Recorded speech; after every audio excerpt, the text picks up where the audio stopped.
We have Senator Chris Coons with us right now from Delaware, of course, the Biden re-election campaign co-chair, many other elite titles as well. Senator, always good to have you. You've heard of this criticism of the education secretary, whether he should have staff there on site. He doesn't.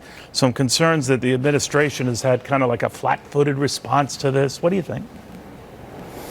Well, Neil, I'm not familiar with whether or not the Secretary of Education has staff somewhere.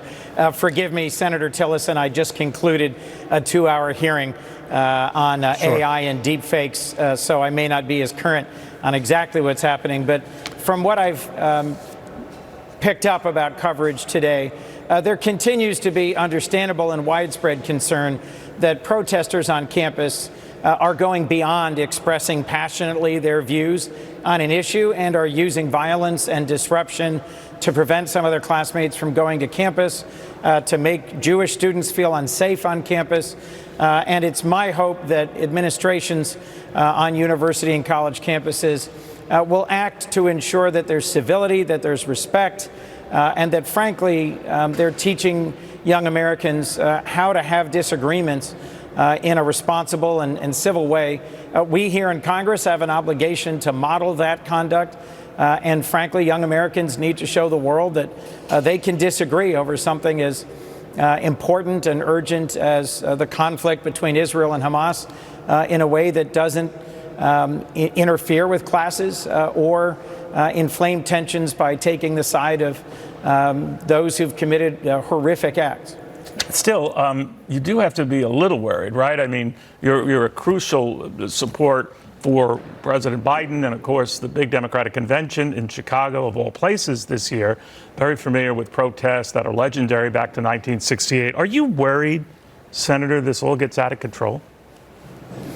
Look, what I am prayerfully hopeful about today, Neil, is that there are urgent, ongoing conversations in the Middle East right now.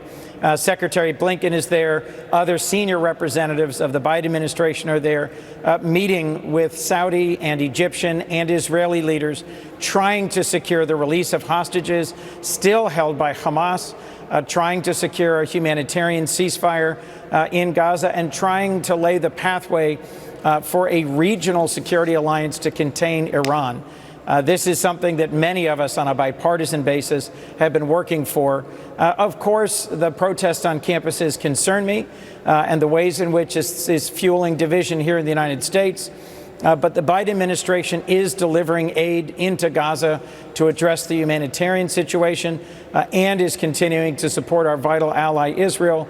In the broader context, the thing I hope your viewers realize is that for months we have worked on a bipartisan basis to try and bring together the Saudis and the Israelis to move ahead exactly the deal that was moving ahead on October 6th, that Hamas acted in a brutal and violent way to try and prevent peace in the Middle East.